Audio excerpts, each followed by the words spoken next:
Buenas tardes, ¿qué tal? Le vamos a pedir, por favor, a los alumnos que están en la sala que, si pueden, por una cuestión de que no tengan consumo de datos y no se les dificulte, que abran las cámaras para que los veamos.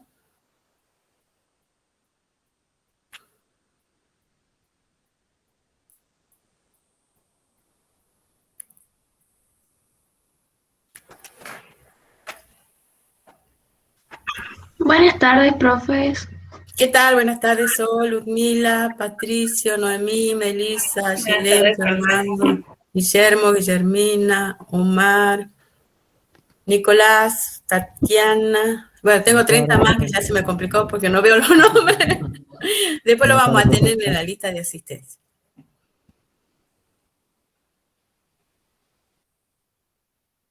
Bien, nosotros necesitamos, estamos en el horario de clase, así que vamos a avanzar un poquito. Estamos presentes en el Meet con el contador Guillermo Alanís, que forma parte de la cátedra. Se van a incorporar el doctor García y probablemente el doctor Juan Pablo Bianchedi, que también integra la cátedra, hoy no nos puede acompañar. Pero para los que no nos conocen, bueno, yo me llamo María Cecilia Rodríguez y soy la profesora adjunta a cargo de la Cátedra de Derecho Laboral en la Facultad de Ciencias Económicas para las carreras de Contador Público, licenciado en Administración de Empresas.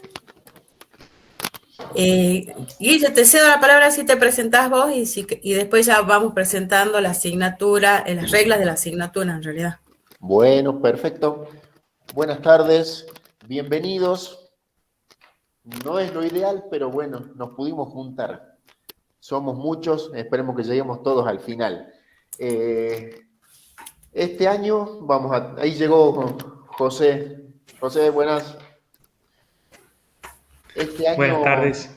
tenemos planificado una materia teórico-práctica, o sea que vamos a tener bastante movimiento, deja de ser teórica 100%, así que vamos a ver también números en la materia. Los parciales van a incluir ejercicios prácticos y vamos a tratar de llegar, y esto lo digo ya personalmente, me parece que es uno de los derechos más cercanos, ¿sí? En la familia, ¿quién no tiene a alguien que trabaja en relación de dependencia, ya sea en el sector público o privado? Y acá lo que vamos a ver es justamente excluyendo lo público en realidad por una cuestión de tiempo, pero vamos a analizar desde el derecho individual, colectivo y seguridad social en la parte privada, que es bien cercano y cotidiano, ¿sí? Así que la idea sería que ustedes lo puedan estudiar desde esa perspectiva. No algo simplemente curricular que completa para sacar el cartoncito, sino que es parte también de la tarea profesional. Esta ya es una materia específica de la carrera y algo que sí hacemos en el día a día en la oficina. Así que los invitamos a que participen, pregunten y todo lo que se puedan llevar de nosotros, salvo plata, pidan lo que quieran. ¿Sí? Bienvenidos. Sí, José, presentate por favor y ya después avanzamos. ¿Cómo les va? Buenas tardes a todos y todas. Yo soy José García. Este es el segundo año que me toca acompañar a Cecilia, a Guillermo y a Juan Pablo en la cátedra. Nos agarró todo año en pandemia, a Guille y a mí. Enormes desafíos. No puedo ser objetivo en esto porque me defino como una persona bastante apasionada por el derecho del trabajo, así que lejos del derecho más lindo, no porque me toque enseñarlo, sino que realmente es el derecho más lindo, un derecho vivo, un derecho en el que estamos todo el tiempo en contacto. Como bien decía Guille, ¿quién no tiene un familiar o quién no trabaja en relación de dependencia? Además, bueno, yo soy abogado, no soy contador, pero es realmente cuando te toca asesorar una empresa, por ejemplo, el trabajo con el contador tiene que ser muy importante y el contador tiene que entenderlo al derecho laboral, porque si no, como lo he repetido varias veces, nos dan mucho trabajo a los abogados, digamos, los contadores, cuando se meten en temas que no tienen que ver específicamente con la función, o cuando realmente no se toma muy en serio una materia tan importante como esta, que sea, a ver, por ejemplo, les cuento una anécdota chiquita. Hoy fue a verme una empresa a preguntarme una cosa, hacerme una consulta, y me dice, porque el contador no me había asesorado sobre esto, la verdad que no me había comentado nada. Y no, claramente era un tema de derecho laboral, digamos, no tenía por qué asesorarlo el contador, pero estaban haciendo mal las cosas, justamente, porque le habían preguntado al contador no lo sabía e incluso se lo dijo hasta mal, digamos. Entonces, es una materia que nos atraviesa a nosotros. Como único tip, seguramente me estoy metiendo un poco en lo que va a dar Cecilia, pero me gusta decirlo siempre, el programa de la materia es el artículo 14 bis de la Constitución Nacional. Si ustedes ya saben el artículo 14 bis, saben el programa de la materia. Y además es una cadena, es algo que todo va relacionado. Cuando les toque escucharme a mí en una clase sincrónica, van a ver que me empecé hablando del principio y voy a terminar en el final, porque es una materia transversal, no atraviesa completo. Cada tema que se da sí o sí se toca con otros institutos y hay que entenderlo así, como un todo, no como algo separado. Y por favor les voy a pedir, descarten todos los apuntes que andan dando vueltas como para aprobar la materia, porque no sirve para aprobar la materia. Debo ir corrigiendo en este poco tiempo de carrera docente, no sé, 50 exámenes y creo que aprobaron 8, y no porque sea malo, sino porque estudian de apunte. No sé, esos apuntes descártenlo. Es más, en el aula, en un juego virtual, ya está subido el libro de la cátedra, o sea, el libro cabecera de la cátedra, que es el libro de Grisolía, hiper completo, está todos los temas en extremo, así que traten, porfa, de descartar y todo lo que les han dicho, no, estudiar este apuntito de 30 paginitas, laboral es re fácil, la van a aprobar. No, chicos, no es la idea. La idea es que aprendan la materia. Este es el primer cuatrimestre en que se da un giro muy importante, como lo había dicho Guille y Ceci también. Hay regularidad, hay parciales, no es me inscribo, soy regular, voy riendo a fin de año, no voy a ninguna clase, es necesario la asistencia, es necesario aprobar los prácticos, tiene otra lógica, otra sinergia la materia, así que bienvenidos, no es para asustarlos, sino para tratar de motivarlos lo más posible, porque aparte de una materia hermosa, yo me enamoré de la materia cuando la cursé en tercer año de la universidad. Ya cumplí 14 años de abogado, así que es lejos la relación más larga que tuve. Así que se lo recomiendo. Tu esposa, ¿no? No, yo con mi esposa llevo menos tiempo. Llevo más tiempo con el derecho laboral que con mi esposa. Así que es una materia de la que uno tranquilamente se puede enamorar, se los digo por experiencia. Así que bienvenidos y bueno, arranquemos. Y perdón, gracias, está grabando, ¿no? Cuidado con sí, que me está grabando, exactamente. Lo sabe mi mujer, lo sabe. Bien. Bueno, con relación a lo que acaba de manifestar el profe José García, yo quería contarle cómo va a ser el cursado de esta materia ahora en el inicio, para que no haya sorpresas después. De modo que van a salir de la clase de hoy sabiendo que tienen un compromiso enorme con derecho laboral, pero ese compromiso implica que ustedes van a tener tal vez mayores posibilidades de dar un examen exitoso cuando se presenten en un examen final. Porque nosotros estamos aquí para orientarlos en el proceso de enseñanza-aprendizaje de esta materia para que el examen sea exitoso. Pero como lo mencionó el doctor García, el examen va a ser exitoso en tanto y en cuanto estudien de la bibliografía que la cátedra sugiere y abandonen, por supuesto, 100%, opino como el doctor García y el contador Alaní, abandonen ese manual resumido con el que ustedes estudian, porque tienen el fracaso asegurado si van a rendir solamente estudiando de ese manual. ¿Qué pasó con la materia? la modificación del plan de estudio ya la tiene incorporada como materia teórico-práctica. Ustedes ya conocen esa modalidad, vienen desarrollando otras asignaturas de esa forma. Por lo tanto, ustedes para alcanzar la condición de alumno regular tienen que aprobar los parciales que nosotros en su momento le vamos a tomar. Eso le va a dar la condición de alumno regular y luego podrán rendir el examen en esa condición. Ya se sabe que quien no alcanza la condición de alumno regular, obviamente lo mismo puede rendir un examen en calidad de alumno libre. Nosotros hemos sentado algunas premisas para que ustedes puedan llegar al parcial mejor formados, mejor apropiados de la materia, del vocabulario, de los ejercicios prácticos que vamos a proponer. Entonces vamos a tener la evaluación parcial al cabo del desarrollo del derecho individual, pero nosotros nos hemos propuesto realizar una evaluación de seguimiento en el aula virtual. O sea, tenemos esta enorme, inmensa herramienta que es la plataforma Moodle, la aprovechemos. No tenemos la presencialidad, que realmente es una de las cosas más espectaculares que tiene la docencia, el contacto con el alumno, pero aprovechemos esto de la virtualidad y todas las herramientas de la plataforma. Entonces nosotros, ¿qué les pedimos? Y está escrito en el aula, pero quiero que ahora tengan claramente cómo van a ser las reglas. Presencia, sobre todo presencia y participación en los encuentros por videoconferencia. Bueno, me acaban de poner en el chat que hay algunos compañeros de ustedes que están en una clase de historia que se superpone en 1 hora. Vamos a ver cómo tratamos de solucionar eso. No queremos que se perjudiquen ustedes, pero la verdad que, bueno, nosotros usamos los horarios que teníamos asignados. Ah, claro, en los miércoles nosotros arrancamos 19 a 21, que era cuando terminaba la clase de historia.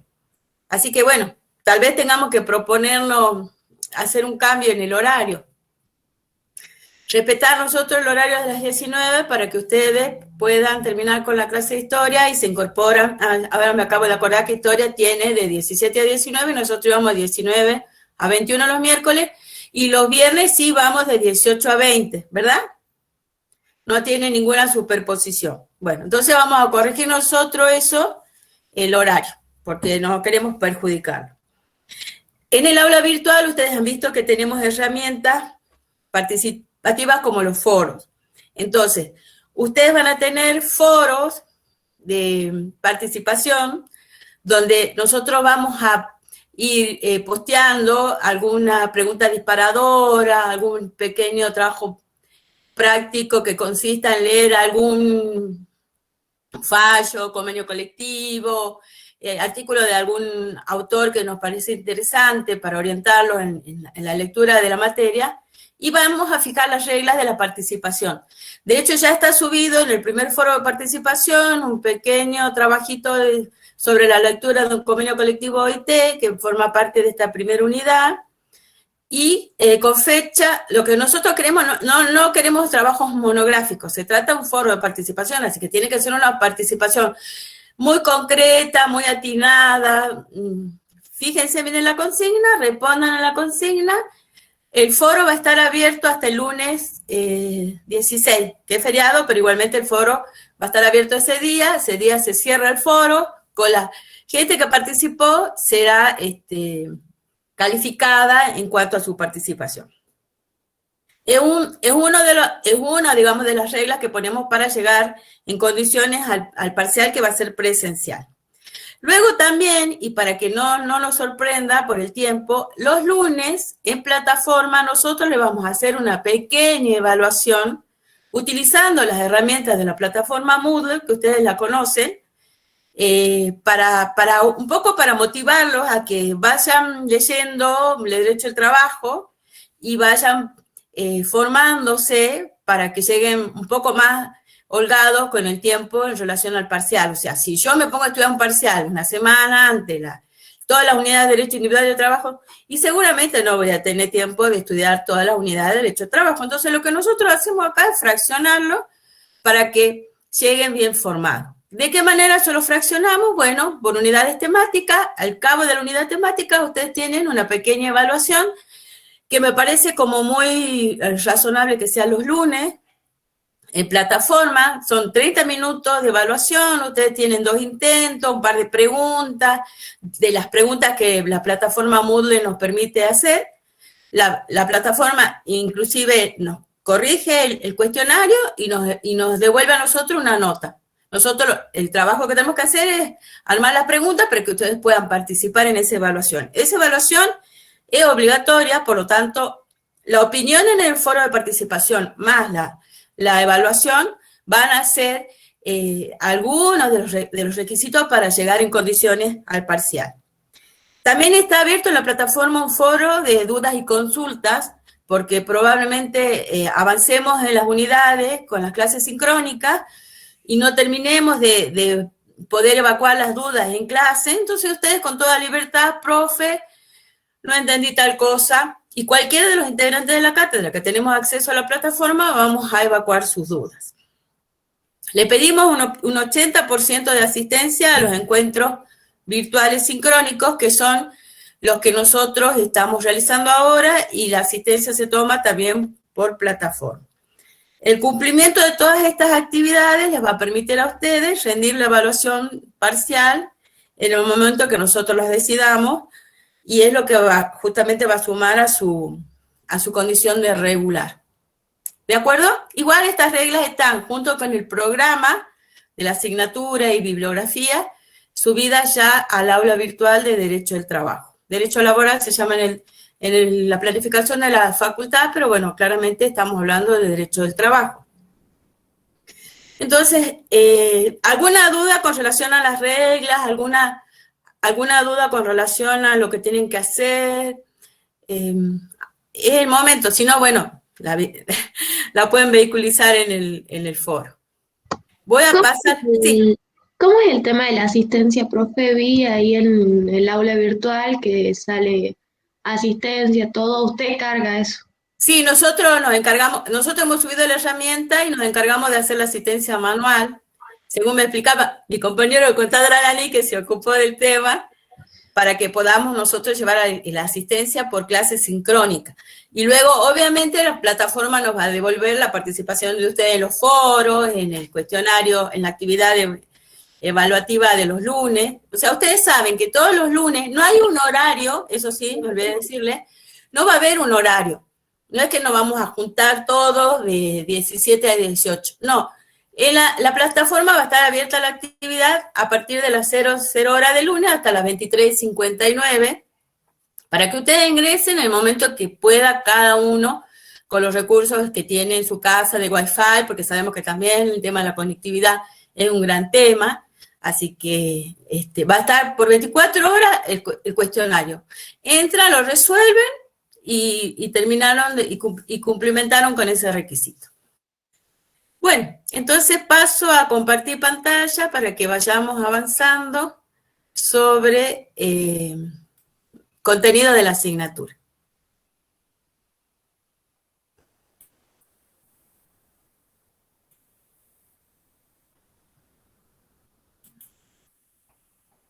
Profe, disculpe, ¿usted después sube las grabaciones de las clases al aula? Sí, se está grabando, así que vamos a subir la grabación de la clase. Bien, gracias. No, por favor. Bien. Bueno, como se ve en pantalla, vamos a ver la primera unidad de Derecho del Trabajo. En este caso, la unidad la voy a desarrollar yo, pero no voy a ser la única que esté a cargo de las clases sincrónicas. Nos van a ir escuchando los 4 integrantes de la cátedra. En primer lugar, tenemos que ver el concepto del derecho del trabajo, o sea, dónde estamos parados cuando decimos que vamos a estudiar derecho del trabajo. Que nosotros, normalmente, alguna de las preguntas de un cuestionario va a tener que ver con el concepto.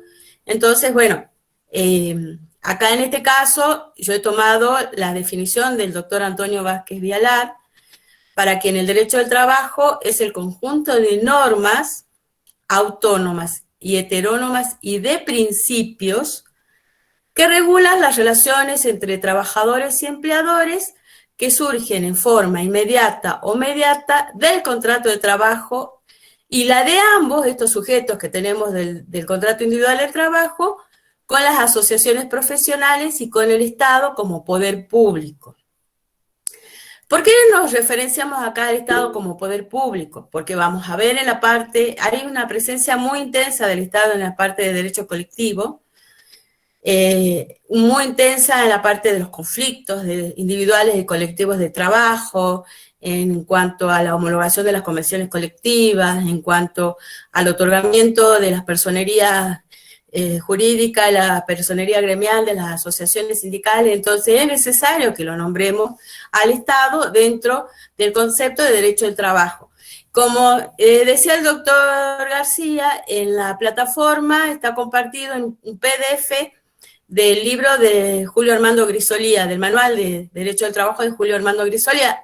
Ustedes pueden tomar tranquilamente también la definición del doctor Grisolía para definir y para tener un concepto de derecho del trabajo a la hora de poder rendir un examen en la plataforma, un examen un parcial o un examen final. Básicamente, el derecho del trabajo entonces tiene en cuenta la tutela y la regulación de la actividad productiva y creadora del hombre, cumplida por cuenta ajena y bajo relación de dependencia y subordinación. Por eso es que a continuación yo lo que les muestro es el artículo 4 de la Ley de Contrato de Trabajo. ¿Por qué? Porque el artículo 4 es el que nos da la idea de cuál es el trabajo que regula la Ley de Contrato de Trabajo. ¿Cuál es el trabajo que cae en el marco regulatorio de nuestra ley? No es cualquier trabajo. Justamente necesitamos definir los conceptos de ese trabajo que luego es regulado por la Ley de Contrato de Trabajo. Y la ley en el artículo 4 dice: constituye trabajo a los fines de esta ley toda actividad lícita que se preste en favor de quien tiene la facultad de dirigirla mediante una remuneración. Bien. Y entonces acá nosotros podemos hablar de una triple subordinación que existe en el contrato de trabajo, teniendo en cuenta la definición del artículo 4 y después en la clase del viernes, cuando veamos el concepto del contrato de trabajo, vamos a ver que existe el núcleo central de ese contrato, el centro de imputación de las normas de la Ley de Contrato de Trabajo tiene que ver con el contrato como acuerdo entre el empleador y el trabajador. Bien. Que tiene como objeto este trabajo, que es toda actividad lícita que se presta en favor de quien tiene la facultad de elegirla mediante una remuneración. Así, con la sola lectura del artículo 4 del primer párrafo, podemos determinar los caracteres del trabajo regulado por la Ley de Contrato de Trabajo. ¿Por qué? ¿Qué dice la ley respecto del trabajo? Dice que se trata de una actividad lícita, dice que se trata de una actividad dirigida, y también se trata de una actividad remunerada. Son tres los caracteres del trabajo regulado por la Ley de Contrato de Trabajo, objeto del contrato de trabajo, que es el centro de imputación de la Ley de Contrato de Trabajo. ¿Qué significa subordinación? Subordinación jurídica, subordinación económica, subordinación técnica. ¿Cuándo hablamos de subordinación jurídica? Porque nosotros decimos, habrá contrato de trabajo siempre que una persona física se obligue, ponga a disposición de otra, el empleador, su fuerza de trabajo, en tanto no pueda disponer de esa fuerza de trabajo de beneficio propio, ya sea para realizar actos, ejecutar obras o prestar servicios. O sea, contrato de trabajo es un acuerdo entre dos sujetos. Es un acuerdo. Según la teoría general del Código Civil, es un acuerdo, el contrato es un acuerdo bilateral. No es un acuerdo bilateral porque existan dos sujetos, claramente, si no hay dos sujetos no habría contrato de trabajo. Es un acuerdo bilateral porque surgen derechos y obligaciones para ambas partes. En la próxima clase vamos a ver los derechos y las obligaciones, pero acá yo, por ejemplo, para explicarles subordinación jurídica que tanto nos cuesta por ahí definirla, sobre todo ustedes en los exámenes, a ver, el empleador, dentro de las facultades que la Ley de Contrato de Trabajo le otorga la facultad disciplinaria. ¿Esto qué significa? La facultad disciplinaria, cuando el trabajador no presta sus servicios con diligencia, con eficiencia, cuando no llega tarde al trabajo, cuando le falta respeto a sus superiores, a sus compañeros, cuando hay faltas graves, el empleador lo puede sancionar. ¿Y por qué lo puede sancionar? Porque existe entre empleador y trabajador una relación jurídica que está bajo un marco legal, que es la Ley de Contrato de Trabajo, que faculta al empleador a aplicar una sanción disciplinaria siempre que cumpla el empleador con los requisitos que marca la ley y los límites que fija la jurisprudencia para que esa sanción pueda ser válidamente aplicada. Entonces ahí se ve claramente la subordinación jurídica. Nosotros decimos que en el contrato de trabajo vemos una relación de dependencia. A diferencia del trabajo autónomo, si queremos hacer una comparación, en el trabajo autónomo, el trabajador autónomo realiza su trabajo, decide de qué manera lo va a hacer, en qué horario, y cobra unos honorarios por ese trabajo.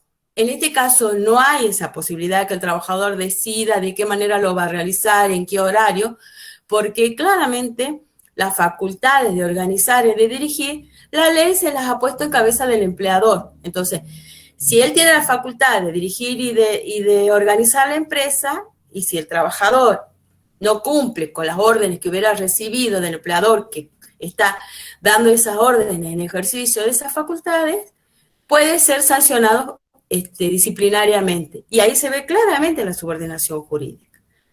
¿Cuándo estamos en presencia de la subordinación económica? Cuando el trabajador, que ha puesto su fuerza de trabajo a disposición del empleador durante en principio, que es la norma general, un plazo de 30 días, a fin de mes, este empleador que ha cumplido con las normas del derecho al trabajo, que se ha dado él el alta en la FIP, que le ha dado el alta a su trabajador, está en condiciones de percibir la remuneración. Por eso que decimos que el empleador, el trabajador está subordinado económicamente al empleador. Y tiene que ver también con esta característica que la ley en el artículo 4 le asigna al contrato de trabajo cuando dice que es actividad remunerada. Es decir, el trabajador pone su fuerza de trabajo a disposición del empleador en tanto él sabe que a fin de mes, en un plazo de 30 días, él va a percibir una remuneración. Una remuneración, en principio, en términos generales. Después, cuando veamos remuneración, vamos a ver también que pueden haber otras fracciones de tiempo para pagar la remuneración. En principio, yo le hablo de la general, que es de 30 días. ¿Y qué es la remuneración para el trabajador? Y es su única fuente de ingreso, es su principal fuente de ingreso. Tiene carácter alimentario. Y cuando hablamos de que tiene carácter alimentario, no estamos diciendo que sirve solamente para cubrir los gastos de comida. Carácter alimentario en la ley de contrato de trabajo significa que tiene que servir para tener un techo, tiene que servir para tener salud, tiene que servir para que sus hijos tengan educación, tiene que servir para la vestimenta, tiene que servir inclusive hasta para el esparcimiento de la familia. Eso es subordinación económica. Y en cuanto a la subordinación técnica, tenemos acá que contemplar dos extremos. A mayor capacitación del trabajador, decimos, es menor la subordinación técnica. Por lo tanto, a la inversa, a menor capacitación, mayor subordinación técnica, mayor capacitación, menor subordinación técnica. A ver, si yo tengo que contratar, yo soy abogada, tengo que contratar en el estudio un abogado junior, se entiende que si yo le digo al abogado junior, mira, necesito que me contestes esta demanda, el abogado junior tiene los conocimientos para contestar la demanda. Entonces, no le voy a tener que dar instrucciones de qué artículo del Código Civil se va a tener que basar o de qué artículo en la Ley de Contrato de Trabajo va a tener que bucear para poder contestar esa demanda, ni la jurisprudencia que tenga que citar en defensa de la parte que uno defiende. Entonces, ahí se ve claramente que a mayor capacitación del trabajador, menor va a ser la subordinación técnica y a la inversa también se cumple. O sea, si yo contrato a una persona que que no tiene capacitación técnica, mis órdenes, no para hacer un escrito de demanda sin duda, en otro escenario, mis órdenes tienen que ser mucho más, con mucho más detalle para que se lleve bien a cabo la tarea. También el trabajo regulado por la ley del contrato de trabajo se contemplan otro tipo de caracteres. Cuando nosotros en el examen preguntamos características y notas tipificantes, por ahí les decimos notas tipificantes también, y tiene que ver con la ajenidad, ¿no? Tiene que ver que estamos hablando de un trabajo de dependencia, el trabajo subordinado, trabajo por cuenta ajena. Así también se lo llama. Bueno, ¿por qué decimos que es trabajo por cuenta ajena? Porque al trabajador le resultan ajenos los frutos de la empresa, es decir, las utilidades, los resultados. También le resultan ajenas las pérdidas. No tienen por qué el trabajador asumir los riesgos de la empresa. Para eso está el empresario, el empleador. Y quien es justamente que detenta los bienes de producción, por lo tanto, al trabajador le resultan ajenos los bienes de producción de la empresa. Respecto de los caracteres, con relación a los caracteres del derecho del trabajo, decimos que es un derecho nuevo, es un derecho en formación. ¿Por qué es un derecho nuevo y en formación? Fíjense, nosotros a lo largo del recorrido que hagamos de la ley de contrato de trabajo y de todas las normas que le vamos a ir citando para poder enseñarle derecho individual de trabajo, derecho colectivo de trabajo, derecho de la seguridad social, se basa en normas, vemos que hay permanentes modificaciones. ¿Por qué? Porque el Poder Legislativo tiene que tratar de captar la realidad social y transformarla en una norma que pueda regir esos supuestos de hecho. Entonces, es un derecho que está en constante formación. Es un derecho de integración social porque busca, en definitiva, que con la seguridad jurídica que fija una norma, como es la Ley de Contrato de Trabajo para el caso de derecho individual, trata de llevar seguridad jurídica, un marco regulatorio para las relaciones entre empleadores y trabajadores, y que eso, en definitiva, contribuya a la paz social. Es un derecho profesional, porque se ocupa del hombre en cuanto está trabajando, del hombre barra mujer, en cuanto está realizando un trabajo en relación de dependencia. Es un derecho eminentemente y absolutamente tuitivo, tutelar, protectorio. O sea, la razón de existencia del derecho al trabajo es la protección de la parte económicamente más débil de esa relación jurídica que surge entre empleador y trabajador. ¿Por qué? Porque el derecho al trabajo parte de que hay una asimetría en esa relación jurídica en la que el empleador que es el propietario de los medios de producción, va a tener una suerte de poder en esa relación jurídica que si no actúa el derecho del trabajo para proteger a la parte económicamente más débil, de hecho, esa parte económicamente más débil no la pasaría bien. Por eso es que, imagínense, en 1974, que cuando se sanciona la ley del contrato de trabajo, hasta ahí teníamos solamente como muy importante la ley de jornada de trabajo, pero las relaciones jurídicas entre empleadores y trabajadores se regían por normas del derecho civil. Y nosotros sabemos que en el derecho civil no hay asimetría entre las partes, se consideran por el principio de la autonomía de la voluntad, se consideran que ambas están en pie de igualdad, por eso es que lo que ellas deciden en un contrato es ley, es el principio de autonomía de la voluntad. Nosotros vemos que ese principio en el derecho del trabajo ha sido desplazado por el orden público laboral, por eso que en el último carácter yo puse es un derecho privado limitado por el orden público laboral, eso significa OPL. ¿Por qué decimos que es un derecho privado? Porque surge del tronco común que es el derecho civil, pero se convierte a partir de que tiene una autonomía científica, una autonomía didáctica, una autonomía normativa, se convierte en un derecho especial que tiene una regulación propia. Y sobre todo, como surgió del derecho civil, donde yo les acabo de mencionar el principio de la autonomía de la voluntad, este principio se desplaza en el derecho laboral y lo reemplaza el orden público laboral. ¿Y el orden público laboral qué hace? Es el que fija, y lo vamos a ver dentro del marco de la Ley de Contrato de Trabajo, es el que fija topes máximos y mínimos en protección de la parte económicamente más débil, que es el trabajador. Topes máximos, como por ejemplo la jornada de trabajo. La jornada de trabajo tiene topes máximos. Topes mínimos, como por ejemplo el salario mínimo y vital y móvil, que lo vamos a ver en la unidad de remuneración. Luego tenemos la estructura. En cuanto a su estructura, nosotros comenzamos con el derecho individual del trabajo. En el programa, como decía atinadamente el doctor García, si ustedes ven el artículo 14 bis, el programa del derecho al trabajo.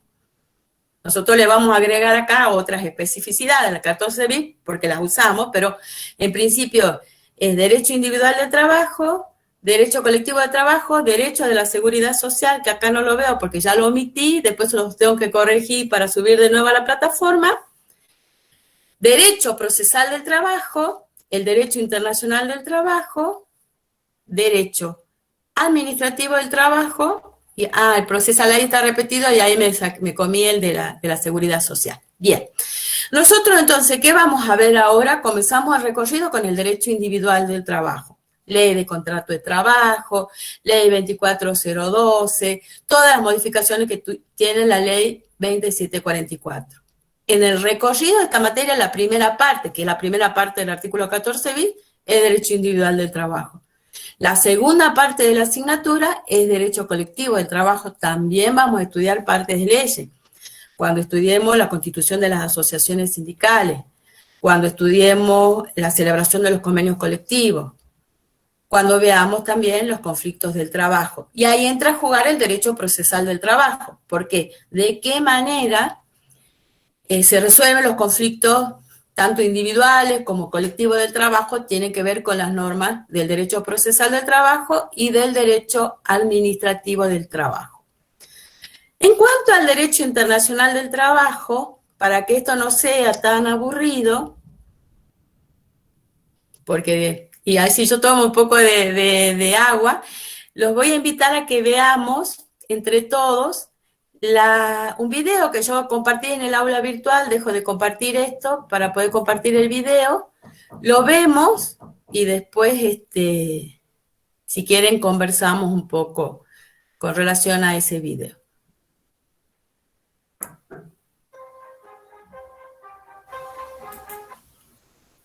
Esperen un segundito porque yo con la tecnología tengo que hacer un curso tengo que dejar de compartir esto para compartir aquello, pero ahora veo que no es... voy a cancelar esto para que pueda compartir el video.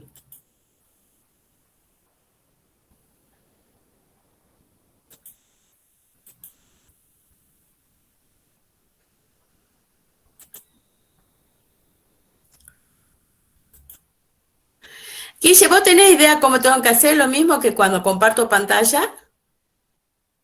Sí, pero para pasar video y animación tenés que poner una pestaña, no toda la pantalla. Ajá, a ver. Bueno, si yo que quería que ustedes no escuchen mi voz, van a tener que seguir escuchando. Una pestaña. Gracias. Muchas gracias. Sí, qué genial. Ahí está. De nada. Muchas gracias, Guille.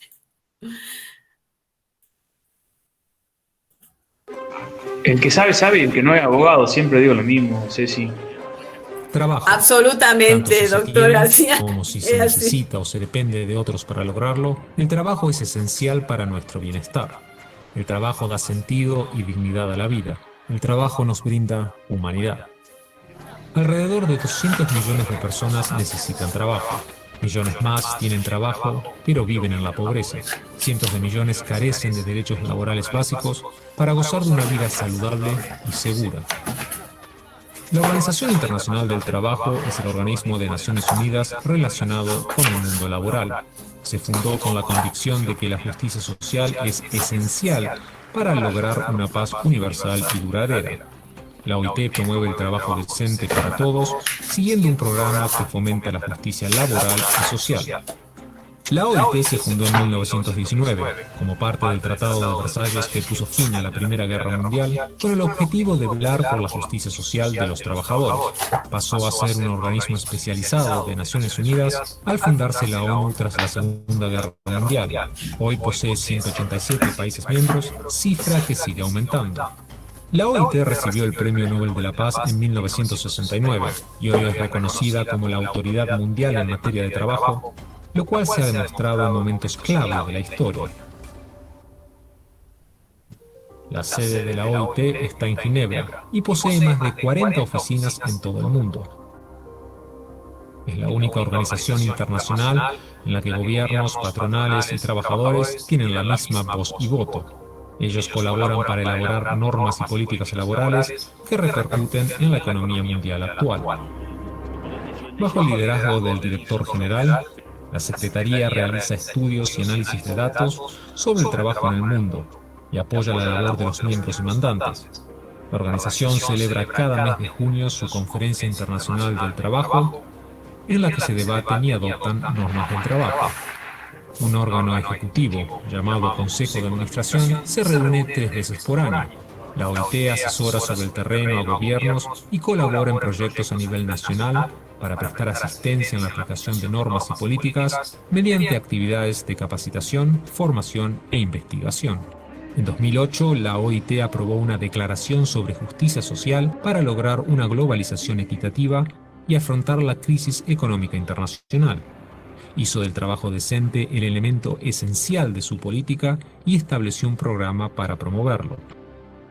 El programa de trabajo decente tiene 4 objetivos estratégicos: fomentar las oportunidades de trabajo decente, mejorar la protección social, fortalecer la actividad tripartita y el diálogo social, y garantizar los principios y los derechos laborales fundamentales. El trabajo decente es el objetivo número 8 de la Agenda 2030 de la ONU para el Desarrollo Sostenible y forma parte de los 17 Objetivos de Desarrollo Sostenible. El programa de trabajo decente de la OIT contribuye sustancialmente a la paz y seguridad, al crecimiento económico sostenible y a la dignidad humana. Globalización, tecnologías innovadoras, aumento de la desigualdad. El mundo del trabajo evoluciona a un ritmo más rápido que nunca. La OIT analiza el futuro del trabajo sobre la base de casi 100 años de conocimientos, experiencia y logros. From the ILO we come to this with a mandate. And our mandate in the end is to promote social justice in the world. And that's the best way to keep our world peaceful.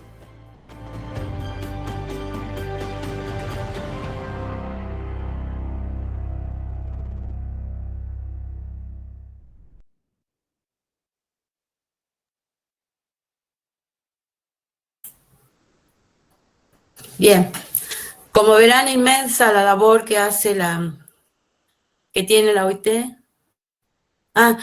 Mauricio Ponce, estoy leyendo el chat. Mauricio Ponce pregunta cuál sería la clave de invitado a la plataforma. Yo les aclaro que nosotros no tenemos claves de ingreso porque no hemos creado nosotros el aula virtual.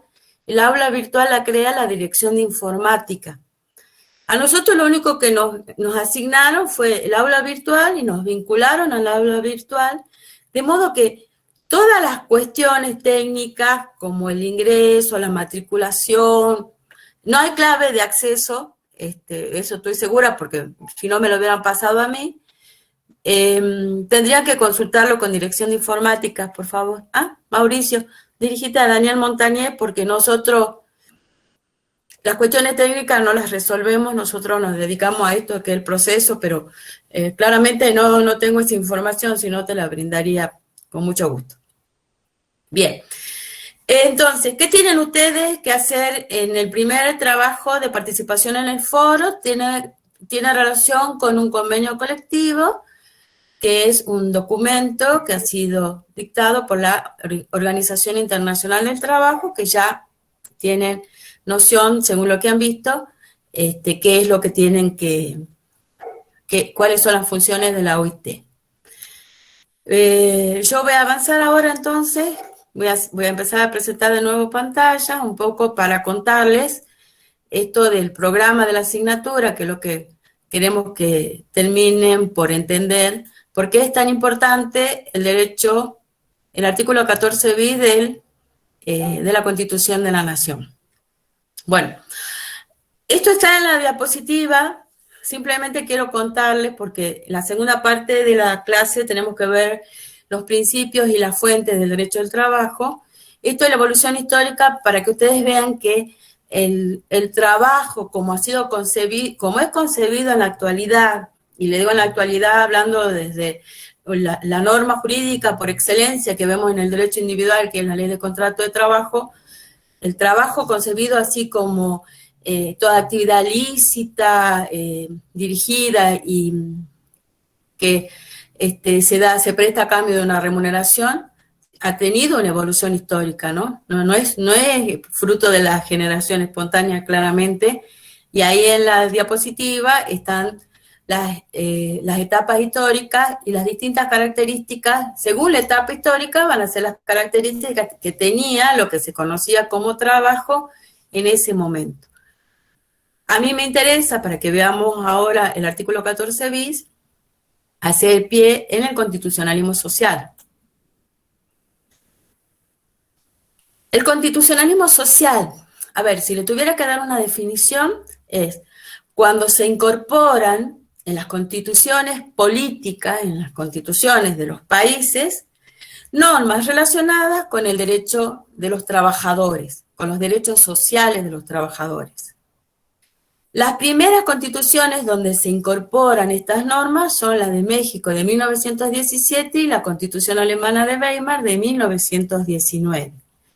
Entonces yo ahí le pongo también que saqué del tomo 1 del Manual de Derecho del Trabajo del doctor Fernández Madrid, que es lo que él considera que es el constitucionalismo social, que es cuando el derecho al trabajo en pleno siglo XX implica el reconocimiento de la dignidad del trabajo y que resulta fruto de un largo proceso histórico que traduce en definitiva la lucha por la obtención de la justicia social. Y que fíjense que tiene más o menos como una línea de coherencia con el video de OIT que acabamos de ver. Entonces yo le decía, en 1917 en la Constitución de México y en 1919 en la Constitución Alemana de Weimar se introducen normas relacionadas a los trabajadores. Por eso era el derecho, por eso se llama constitucionalismo social. ¿Qué significa, qué importancia tiene que los derechos de los trabajadores sean contenidos en las constituciones políticas, ¿no? O sea, no es un dato menor que una constitución de un Estado contenga normas que se refieren a los derechos de los trabajadores, porque claramente nos están diciendo que es un mandato para que después el órgano legislativo, que es el Congreso de la Nación, sancione normas que tutelen los derechos de los trabajadores. Porque si no, ese mandato, si no existe un plexo que diga, que reconoce cuáles son los derechos de los trabajadores, claramente después no podría existir una norma específica para protegerlo. Entonces, ¿qué es lo que hace la Constitución de la Nación Argentina? Eso, expresamente le fija el mandato para que el Congreso de la Nación sancione las normas para proteger a este trabajo. A este trabajo que en virtud del artículo 14 bis está separado en tres partes. Antes que pasemos al artículo 14 bis, nosotros sabemos que el artículo 14 bis no nace con la Constitución Nacional de 1853, producto de una reforma, es incorporado recién en 1957. Por lo tanto, ustedes tienen que ver qué importancia tiene la incorporación de este artículo en la Constitución de la Nación. Yo he compartido en el aula virtual, eso sí lo tenemos que ver, mi estimado compañero de cátedra, porque se los cuento a mis alumnos también, me ha llevado horas y horas y horas preparar este presi, Dios mío, que casi me saca cana verde. Lo tengo acá, así que lo voy a compartir. Genial. Para que veamos, bueno, no, ya les muestro. Se ve en pantalla, Guille, ¿no? Sí, ahí se está presentando. Perfecto, muchas gracias. Bueno, la primera, bueno, sí, tengo que hacer esto. A ver, si es que... Ahí está.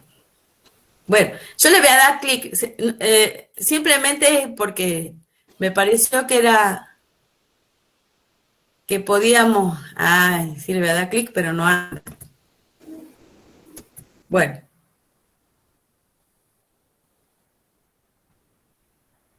Si tienen oportunidad de escucharlo, ahora lo voy a obviar porque así avanzamos. El himno nacional argentino, cantado por Elena Roger. Ella es una cantante lírica. Estuvo hace muchos años cantando el himno en la Plaza Belgrano. Yo la sigo, así que fui a escucharlo. Y la verdad que es muy bonito escucharlo, escuchar el himno en la voz de esta cantante lírica. ¿Qué tenemos acá? El artículo 14 bis. Me cuesta pasar. Ah, ahí está. Bien. Bueno, en la Constitución de la Nación Argentina, hacemos foco en la 14 bis. Y acá tenemos el artículo 14 bis relacionado con el derecho individual del trabajo. ¿Qué dice el 14 bis con relación al derecho individual del trabajo? Que se tiene que garantizar, el Estado argentino a través de la Constitución garantiza condiciones dignas y equitativas de labor, jornada limitada, descanso y vacaciones pagados, retribución justa, salario mínimo vital y móvil, igual remuneración por igual tarea, participación en las ganancias de las empresas con control en la producción y colaboración en la dirección, protección contra el despido arbitrario y acá hacemos paréntesis, estabilidad del empleado público. Fíjense, hasta la estabilidad del empleado público y en esta primera parte es el desarrollo de lo que ustedes van a ver con nosotros en la ley de contrato de trabajo. Vamos a ver jornada de trabajo, vamos a ver remuneración, vamos a ver suspensión de los efectos del contrato de trabajo, vamos a ver extinción del contrato de trabajo, vamos a ver trabajo de mujeres y menores. Entonces, ustedes tienen acá la síntesis del programa de derecho individual del trabajo. Bueno, pasamos al derecho colectivo. Y acá tenemos derecho colectivo de trabajo. Y entonces la Constitución de la Nación nombra los derechos que tiene que garantizar el Estado argentino a través del Congreso, que son la organización sindical libre y democrática reconocida por la simple inscripción en un registro especial, concertar convenios colectivos de trabajo, recurrir a la conciliación y al arbitraje, el derecho de huelga. Los representantes gremiales gozarán de las garantías necesarias para el cumplimiento de su gestión sindical y las relacionadas con la estabilidad de su empleo.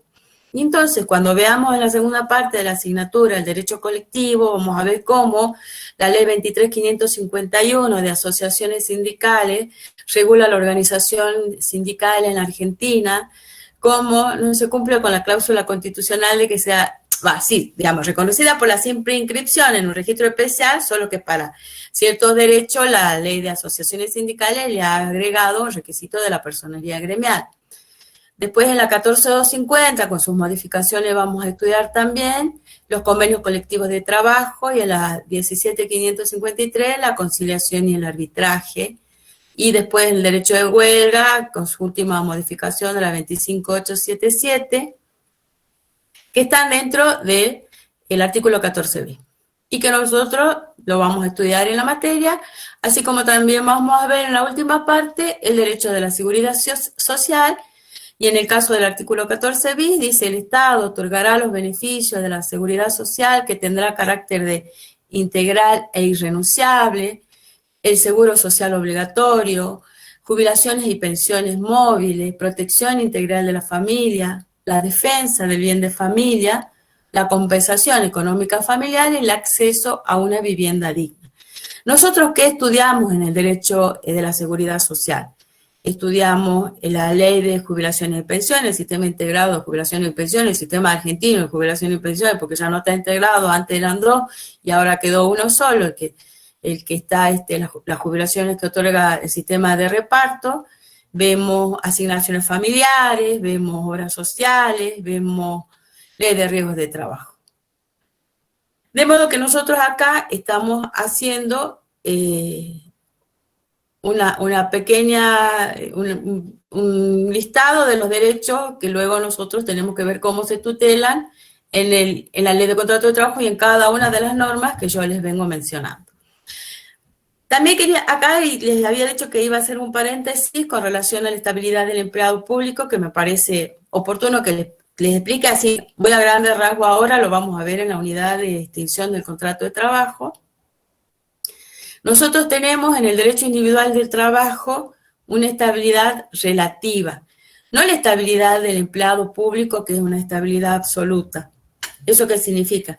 En el derecho administrativo, cuando ustedes estudiaron con el doctor Luis Sala el contrato de empleo público, vieron que si el empleado público es exonerado, es cesanteado, le hace juicio porque no existe, porque la causa, porque no ha sido cesanteado o exonerado por una causa justa, sino que ha sido arbitrario, el juez en el contencioso administrativo, ¿qué hace? Ordena que el Estado lo reincorpore. Bien. Eso en definitiva es la estabilidad del empleado público. Nosotros no la tenemos en el derecho individual del trabajo, porque claramente la ley de contrato de trabajo establece que el empleador puede despedir aún sin justa causa a los trabajadores, lo que sí sanciona esa actitud de despido fijando las indemnizaciones a favor de los trabajadores. Pero no le brinda estabilidad.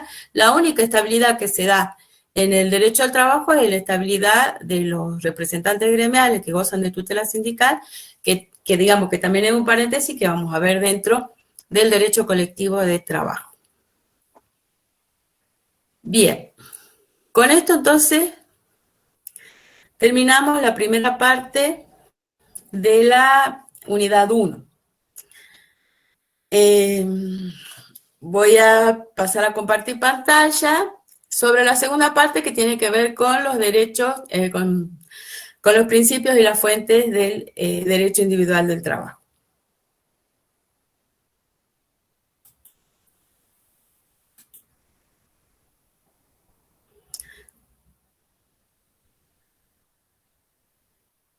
Ustedes denme tiempo porque hasta que yo encuentre hasta que yo encuentre la forma de compartir lo que quiero compartir, no se comparte. Ahí. Bien.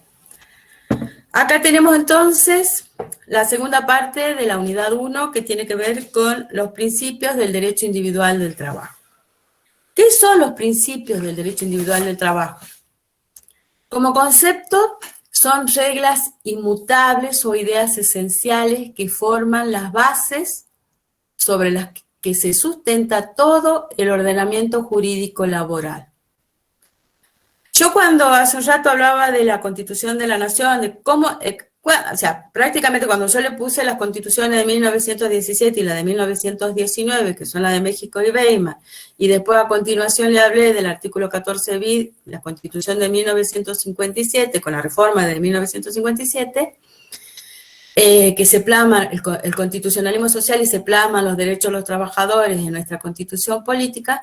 Fíjense que desde 1957 a 1974 es cuando realmente el Congreso cumple con el mandato de la Constitución al sancionar la ley de contrato de trabajo que rige hasta nuestros días y con sus modificaciones.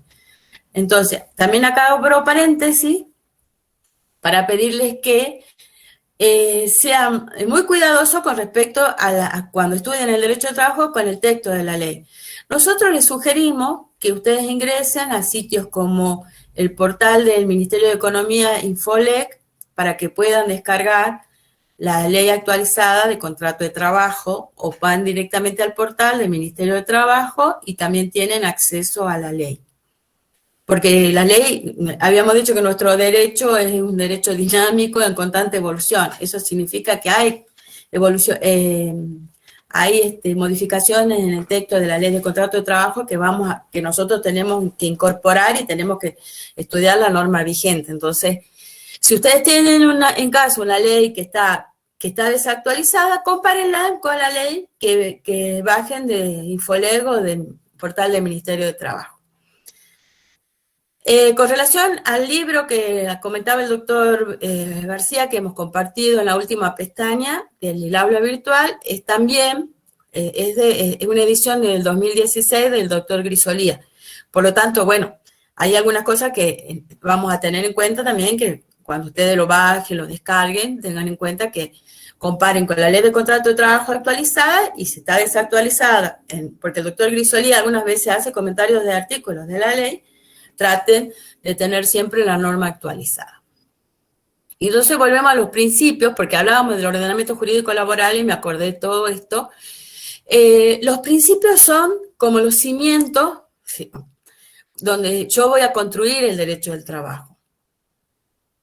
Y entonces tenemos que estudiar también las funciones. ¿Para qué nos sirve saber que existen principios y cuáles son sus funciones? Porque claramente después de eso lo vemos en el desarrollo de cada uno de los principios y en el desarrollo de la asignatura, y a la hora de interpretar una norma, esto también nos sirve las funciones que tienen los principios del derecho del trabajo. Y entonces tienen una primera función que decimos que es una función orientadora e informadora. ¿A quién? Dirigida justamente al que tiene que legislar, que tiene que tener en cuenta que la legislación que se vaya a sancionar tenga relación con lo que sostiene los principios de derecho de trabajo. No puede ser la sanción de una norma contraria a los principios del derecho individual del trabajo. Luego también tiene una función normativa o integradora. La función normativa integradora tiene que ver con que el derecho al trabajo es un sistema de normas, es un sistema donde, como decía el doctor García, fíjense, con relación a la ley de contrato de trabajo, ustedes ven la bolilla que estamos viendo ahora, esta unidad temática que va a terminar con contrato de trabajo, donde ya nosotros nos vamos adentrando en el análisis de la ley de contrato de trabajo, pero después cuando ustedes estudien en la unidad siguiente modalidades del contrato de trabajo, y no van a poder entender las modalidades si no entienden primero qué es el contrato de trabajo y antes de eso qué son los principios y la fuente, y así sucesivamente se van concatenando, porque así como son como piezas, engranajes de una cadena, ¿no? Entonces todo ese engranaje, todas esas normas que confluyen en la protección de los trabajadores, tienen que relación con los principios del derecho de trabajo por la función normativa integradora que tienen esto. También tiene una función interpretadora relacionada con los intérpretes de las normas, caso del juez. Si yo planteo una demanda, si ustedes van como trabajadores, plantean una demanda en la magistratura del trabajo, los jueces del trabajo claramente tienen que cumplir con el principio con la función interpretadora de los principios. Cuando ellos van a aplicar el derecho, tienen que tener en cuenta los principios del derecho individual del trabajo. Y en definitiva tienen una función también de armonización de política legislativa y judicial, que hace que no haya contradicciones entre lo que se legisla, el juez, lo que resuelven los convenios colectivos de trabajo en ejercicio de su autonomía de celebrar convenios, las asociaciones sindicales de trabajadores con personería gremial y las asociaciones de empleadores aglutinadas en cámaras empresariales, ¿no? Entonces, por eso es importante que conozcamos también no solamente los principios, sino también sus funciones. Partimos del principio protectorio. Son varios los principios, nosotros vamos a comenzar con este. El principio protectorio tiene 3 reglas. Principio protectorio, y miren, fíjense, estamos hablando de nuevo, el derecho de trabajo nace para proteger, para tutelar a la parte económicamente más débil de la relación jurídica que surgen entre empleador y trabajador. Por eso es que es muy importante que ustedes entiendan la naturaleza de este derecho. Y a partir de ahí, todo lo que vamos diciendo tiene que ver con esa tutela, esa especial protección, porque la ley de contrato de trabajo como norma jurídica le fija el marco de protección al trabajador. Las reglas del principio protectorio son, por un lado, indubio pro operario, es una voz latina, pero bastante transparente, me parece, indubio ante la duda a favor del trabajador, ¿no? Operario, trabajador. La regla de la aplicación de la norma más favorable y la regla de la condición más beneficiosa. Y ahora vamos a ver de qué se trata cada uno. Así tenemos que en el artículo 9, segundo párrafo, tenemos consagrado la regla del indubio pro operario. Esta regla está dirigida al juez o al intérprete de la norma, que si se trata de un conflicto individual y ustedes tienen que hacer un planteo, como yo les decía hace un rato, en la Magistratura del Trabajo, en los Tribunales del Trabajo de la provincia de Jujuy, el juez que reciba ese conflicto y que después de atravesar por todas las etapas de ese procedimiento laboral regulado por nuestro Código de Procedimiento Laboral, va a tener que resolver aplicando seguramente el principio protectorio y la regla del indubio pro operario. Si la duda recayese en la interpretación o en el alcance de una ley o en la apreciación de la prueba en los casos concretos, los jueces o encargados de aplicarla se decidirán en el sentido más favorable al trabajador. Ahí tienen. ¿De qué manera el juez tiene que tomar esta regla del indubio pro operario y volcarlo en un caso concreto, en un conflicto concreto? Cuando se trate de la interpretación o alcance de una ley que es la que está en juego en relación al conflicto que se ha planteado en la magistratura o en la apreciación de la prueba en el caso concreto. Con respecto a la apreciación de la prueba, lo vamos a ver en la clase del viernes. Nosotros tenemos el principio de libertad de forma, porque no tiene una forma expresamente exigida para la celebración de un contrato de trabajo que tiene que ver con después cómo lo pruebo, salvo en el contrato de plazo fijo, que la forma escrita viene impuesta por la ley. Entonces, la libertad de la forma y también lleva el principio de libertad de las pruebas. El trabajador, que es la parte económicamente más débil y que justamente es la que le va a costar conseguir las pruebas para acreditar los hechos que a la postre van a significar el reconocimiento de un derecho, tiene una amplitud probatoria y será el juez en el caso concreto quien determine qué importancia, cómo va a interpretar esa prueba en el caso concreto, siguiendo la regla del indubio pro operario.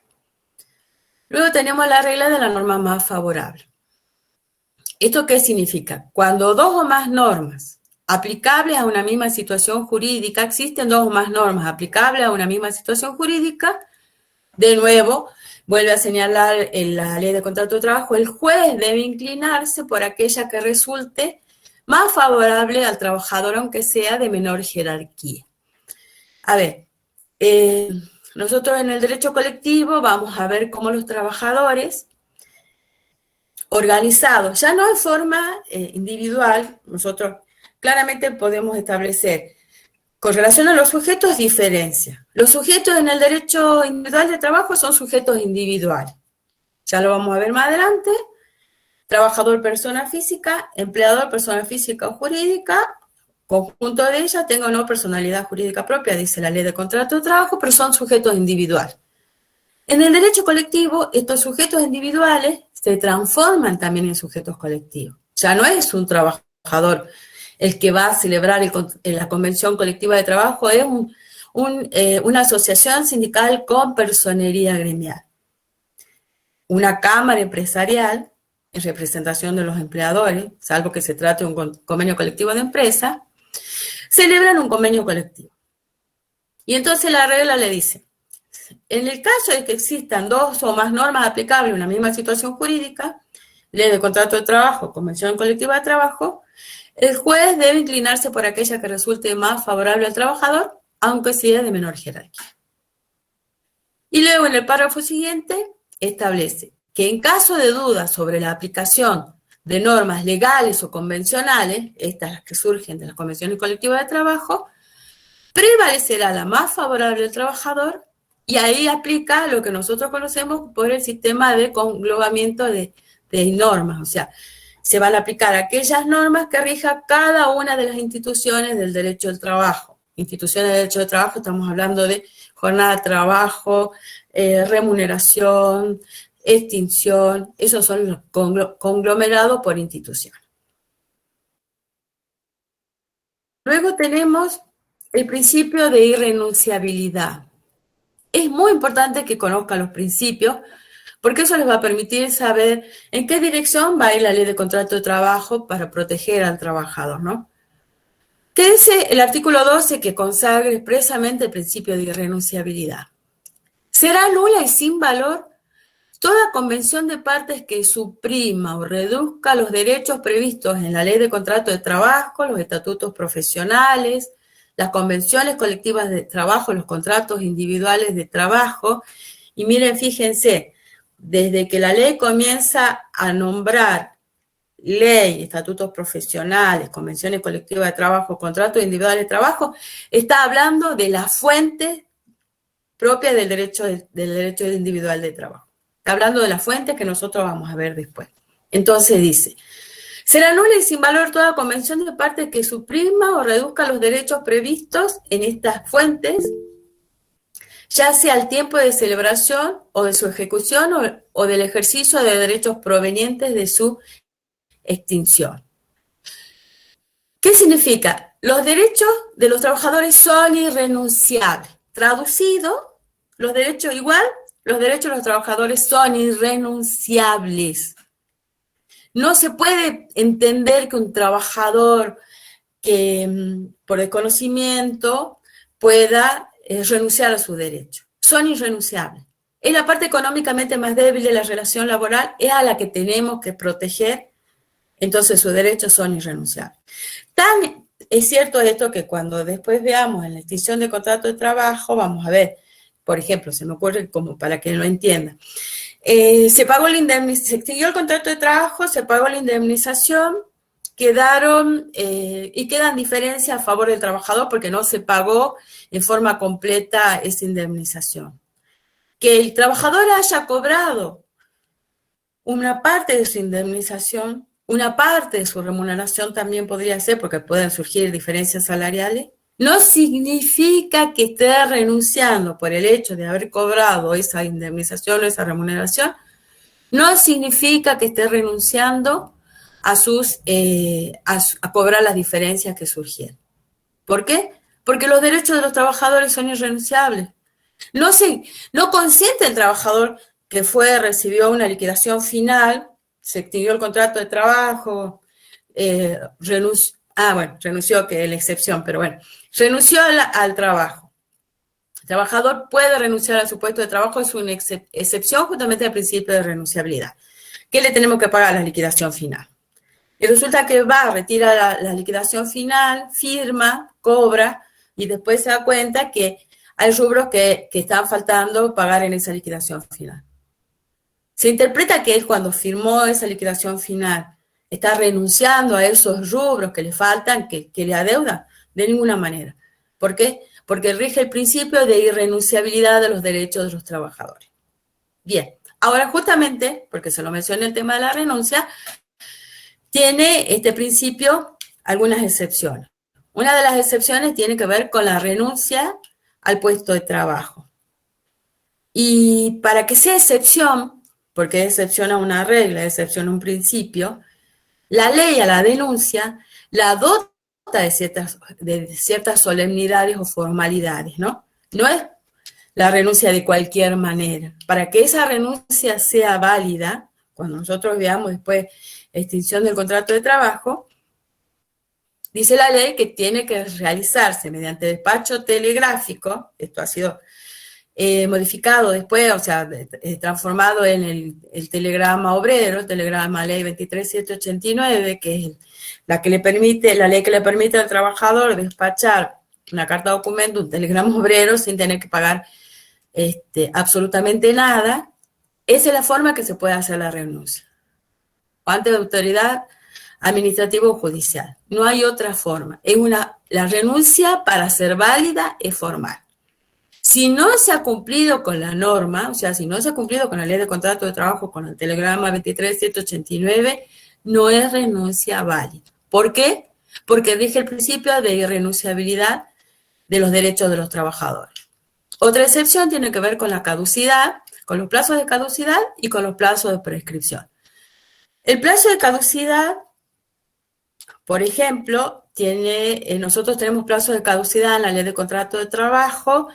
Cuando hablamos del ejercicio de la potestad disciplinaria por parte del empleador, vemos que el empleador, cuando él notifica al trabajador la aplicación de una sanción disciplinaria, inmediatamente surge a favor del trabajador un plazo. ¿Para qué? Para que él pueda pedir que se revoque esa sanción disciplinaria, que se la deje sin efecto, que se la disminuya. ¿Qué plazo tiene según la Ley de Contrato de Trabajo? 30 días. Si no hace su presentación en ese plazo de 30 días corridos, dice la ley, esa sanción disciplinaria se va a tornar efectiva y va a pasar a formar parte del legajo del trabajador. ¿Tiene plazo de caducidad? Sí, tiene un plazo de caducidad de 30 días. O sea que si su derecho de impugnar esa sanción disciplinaria no es ejercida en ese plazo, él después va a perder ese derecho y adquiere toda firmeza esa sanción disciplinaria. Y la última excepción tiene que ver con el plazo de prescripción de las acciones laborales, que son de 2 años. O sea, para que el trabajador pueda reclamar una indemnización, diferencias salariales o cualquier derecho devengado de una extinción del contrato de trabajo, de una diferencia salarial o liquidación en menos que se le haya pagado, tiene un plazo de 2 años. Si no ejerce las acciones en defensa de esos derechos en el plazo de 2 años, también esa acción prescribe. Por lo tanto, eso también se considera como una excepción al principio de irrenunciabilidad. Luego tenemos el principio de primacía de la realidad. ¿Qué significa esto? Que la Ley de Contrato de Trabajo establece que lo que se prioriza en cuanto a esa relación jurídica que se plantea entre trabajador y empleador, no es lo que las partes declaren que han realizado o lo que las partes asuman que quieren, que han volcado en un contrato, sino lo que sucede en la realidad de los hechos. O sea, se lo traduzco. Contrato un trabajador y le pregunto si tiene monotributo, le digo que tiene que hacer la factura online de la FIP todos los meses, por lo tanto tiene que estar el monotributo que está asociado a los ingresos brutos para que él pueda facturar, hacer la factura online, tiene que cumplir con esas normas. Todos los meses me entrega una factura, yo contra factura pago una suma de dinero en concepto de honorario. Pero resulta que yo tengo una persona que cumple horario, que va todos los días a la empresa, le he asignado una tarea específica, le doy órdenes de cómo realizar esa tarea. Si no cumple con esas órdenes, es más, yo puedo asumir también la facultad disciplinaria, puedo sancionarlo. Y entonces yo me pregunto, yo tengo una relación de derecho civil que implica que esa persona me tenga que facturar o un contrato de trabajo. Y acá se aplica el principio de primacía de la realidad. Yo tengo que ver qué es lo que sucede en la realidad para yo aplicar el principio de primacía de la realidad. No tengo que llevarme por lo que las partes dicen, por lo que declaran, porque me mostraron una factura online o porque celebraron un contrato de locación de servicio de obra que implica que tenga que facturar. Estamos en presencia de un contrato de trabajo y si estamos en presencia de un contrato de trabajo se le aplica la Ley de Contrato de Trabajo, que es la norma que tutela los derechos de los trabajadores. Por eso dice el artículo 14, será nulo todo contrato por el cual las partes hayan procedido con simulación o fraude a la ley laboral, sea aparentando normas contractuales no laborales, Código Civil, interposición de persona, lo vamos a ver en la clase que viene, o de cualquier otro medio. En tal caso, la relación quedará regida por esta ley. y se considera nulo a ese contrato. Y si le aplica la ley de contrato de trabajo, estamos en presencia, sin duda, de un contrato de trabajo. Luego tenemos el principio de igualdad. El principio de igualdad consagrado no solamente en el artículo 14 bis, en los artículos que vamos a ver de la ley de contrato de trabajo, también tiene su consagración en la Constitución de la Nación. Cuando habíamos visto, y eso me acabo de acordar que tendría que haber hecho la relación en ese momento, pero bueno, nunca es tarde. Cuando vimos el 14 bis, hicimos una referencia concreta a la Constitución de la Nación. Bueno, no es el único artículo que torna importancia, si bien es cierto, es el programa del derecho del trabajo, pero no es el único artículo al que tendríamos que hacer referencia cuando estudiamos claramente nuestra materia, porque porque la Constitución de la Nación Argentina, que fue modificada en el año 1994, ha consagrado en el artículo 75, inciso 22, ha consagrado la jerarquía supralegal de los tratados sobre derechos humanos, ¿no? Entonces, a mí me parece muy importante que también tenemos que traer a colación este artículo por la importancia que tienen esos tratados de derechos humanos también en el mundo laboral, y sobre todo porque a mí me atañe, porque soy mujer y porque cada una de mis alumnas que está acá seguramente también debe tener algún interés en saber que nosotros tenemos una convención, la Convención CEDAW, que está dentro de los tratados de derechos humanos que la Constitución de la Nación consagra con jerarquía supralegal, es decir, superior a las leyes, ¿no? Y esto voy a hacer un pequeño paréntesis, porque, bueno, me tocó en el corazón esto y quiero que, bueno, que sepan que, bueno, que no es la única norma. Ustedes habrán escuchado que hay una fuerte tendencia en el derecho que habla sobre la perspectiva de género, ¿no? O sea, estoy haciendo un pequeño paréntesis, me fui para otro lado, pero me parece muy oportuno porque hay muchas mujeres en esta clase y a mí me gustaría que ustedes sepan que hay un corpus juris inmenso, nacional e internacional, sobre todo internacional, porque tenemos la Convención de Belém do Pará, además de la Convención CEDAW, y tenemos las reglas de Brasilia, y tenemos las sentencias de la Corte Interamericana de Derechos Humanos, que están todas en la línea de proteger los derechos de las mujeres, y también, por supuesto, normas nacionales que van en esa línea, ¿no? O sea, que hay mucha tela para cortar. Eso lo vamos a tratar, yo prometo que, yo creo que en la segunda parte yo voy a pedir dar derechos de mujeres y menores, que es la bolilla que siempre me gustó dar, y bajo el desarrollo un poco también de estas normas que son más novedosas en cuanto a nuestra materia, pero creo que tendríamos que tratarlas en definitiva porque hacen a los derechos de las mujeres también, ¿no? Y los de las mujeres y de los colectivos, de los otros colectivos que protegen estas normas. Bien. Ceci, intervengo un segundo. Sí, sí. Mujeres y niños doy yo, y yo tengo mucha perspectiva de género. Ah, buenísimo. Por eso saludo. Entonces, hagamos una cosa, la preparemos entre los dos.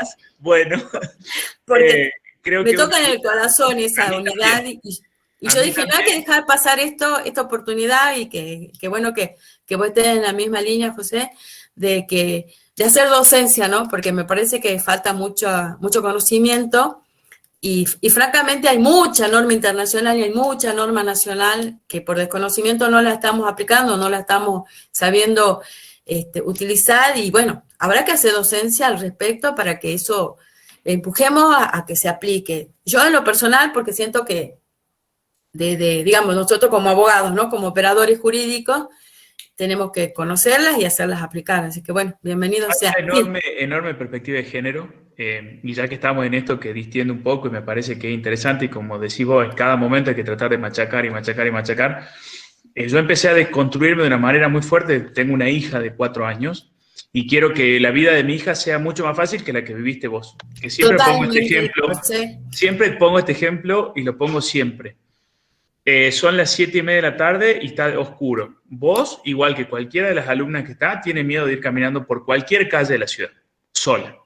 Los hombres no tenemos ese miedo y eso es culpa nuestra, Los hombres tenemos la culpa y tenemos que modificar esas cuestiones para que realmente de una vez por todas haya igualdad entre los hombres y las mujeres. Eso se llama perspectiva de género, ni hablar de los otros colectivos. Así que estamos en exactamente misma línea y lo machaquemos.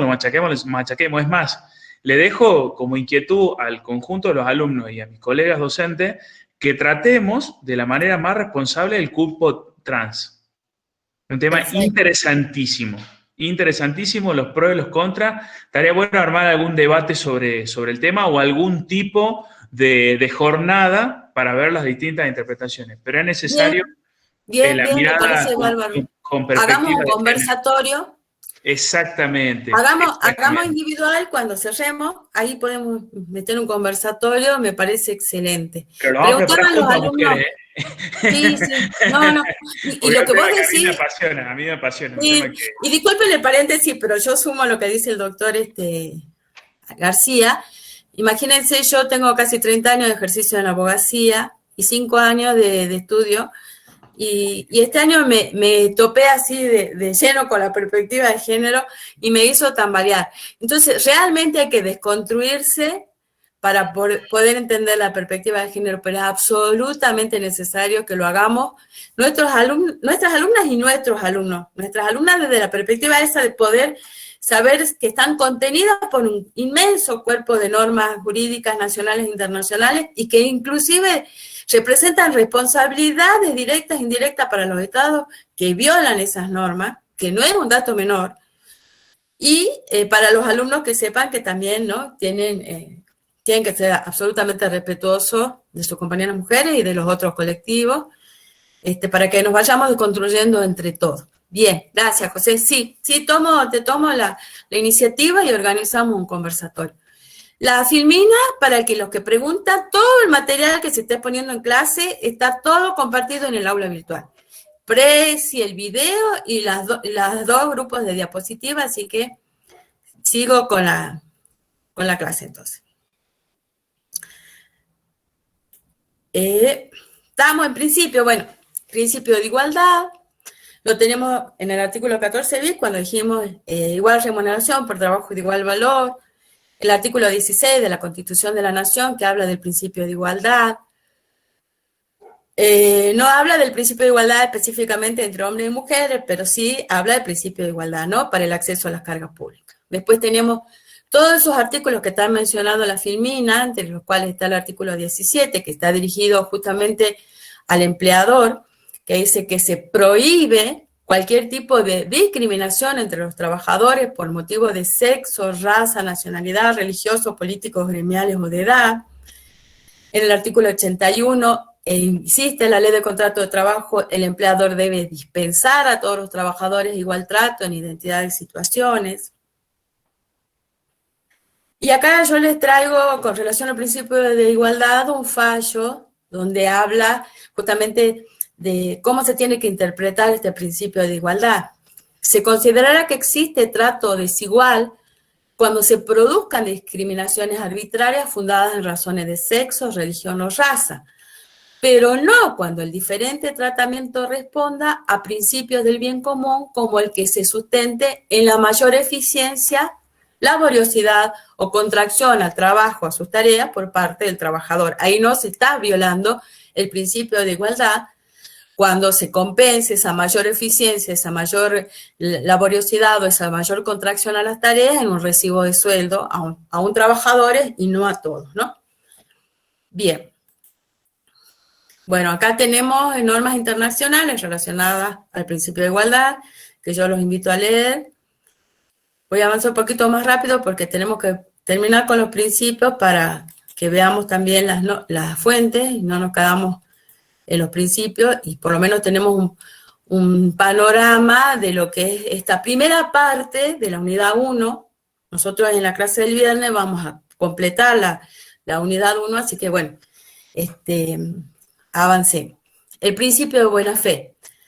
El principio de buena fe está consagrado en el artículo 63 de la Ley de Contrato de Trabajo, que dice: las partes están obligadas a obrar de buena fe, ajustando su conducta a lo que es propio de un buen empleador y de un buen trabajador, tanto al celebrar, ejecutar o extinguir el contrato o la relación de trabajo.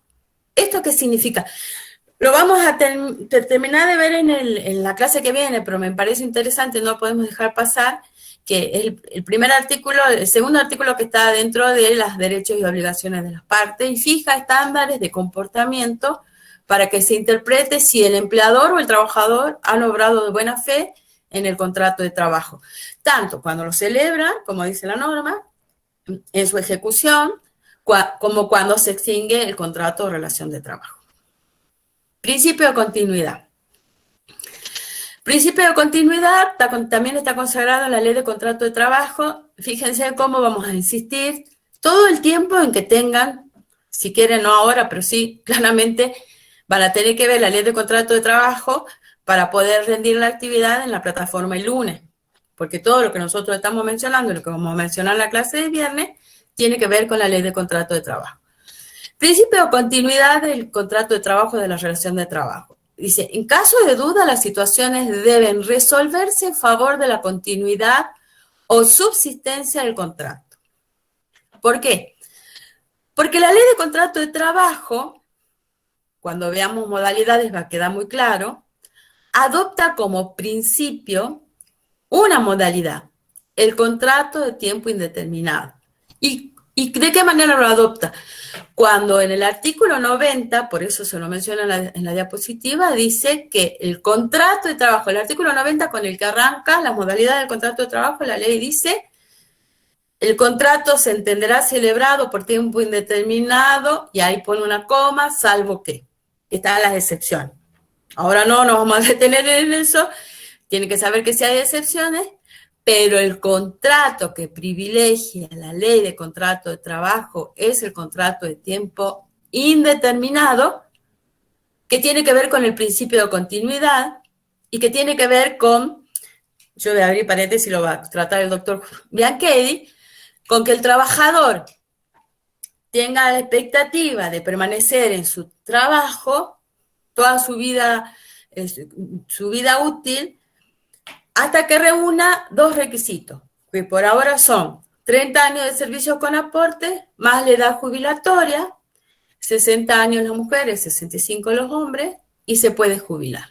Entonces, un trabajador que celebra un contrato de trabajo con un empleador, un contrato de trabajo de tiempo indeterminado, que es el que privilegia la ley, se entiende que tiene expectativa de que ese contrato dure hasta que cumpla con los requisitos de la ley. Por supuesto que yo ya aquí les había contado que nosotros no tenemos estabilidad absoluta, tenemos estabilidad relativa, por lo tanto, este contrato podría haberse extinguido por cualquiera de las causales que menciona la Ley de Contrato de Trabajo antes de que cumpla el trabajador los 30 años de servicio con aportes de la edad exigida por el sistema jubilatorio. Igual, así todo, esa es una excepción a este principio, el de la continuidad, porque la ley abraza el contrato por tiempo indeterminado, y si no, por supuesto que si yo, empleador, hago uso de la facultad de despedir sin justa causa, que es una de las facultades que le otorga la ley en cuanto al contrato de trabajo, también la ley le impone que pague una indemnización tarifada que tiene que ver con la antigüedad del trabajador. Todo esto estamos, por supuesto, yo le estoy haciendo un paneo porque estamos adelantando temas de las unidades que vienen. Principio de equidad. Artículo 11 de la Ley de Contrato de Trabajo dice que cuando una cuestión no pueda resolverse por aplicación de las normas que rigen el contrato de trabajo o por leyes análogas, se decidirá, y acá nombra, principio de la justicia social, principios generales del derecho, el de la equidad precisamente, y el de la buena fe que ya habíamos mencionado. El artículo entonces, del artículo 11 surge el principio de justicia social. ¿Y yo por qué puse acá dar a cada uno lo suyo? Hice una especie de síntesis. En realidad lo que yo quería decir en esta diapositiva es que el concepto de justicia con el que yo me siento muy, muy cómoda es el de Ulpiano. Justicia para Ulpiano era dar a cada uno lo suyo. Y entonces, la equidad, porque yo siempre trataba de definir justicia y equidad juntas para que cierre la fórmula, dar a cada uno lo suyo es la justicia. ¿Y qué es lo suyo de cada uno? Es la equidad. Bueno, se lo presento Ulpiano entonces, para que lo tengan en cuenta. Lo vimos en derecho romano allá hace lejos y hace tiempo, pero sirve para aclarar el principio. Después tenemos el principio de gratuidad. Esto está también consagrado en el artículo 20 de la Ley de Contrato de Trabajo, cuando dice que el trabajador o sus derechohabientes gozarán del beneficio de gratuidad de los procedimientos judiciales o administrativos derivados de la aplicación de esta ley, de los estatutos profesionales, de las convenciones colectivas de trabajo, y que su vivienda no podrá ser afectada ay Dios, al pago de costas. Voy a tener que tomar un poquito de agua porque ya no tengo voz. ¿Me esperan un segundito, por favor? Bueno, profe, tranquila.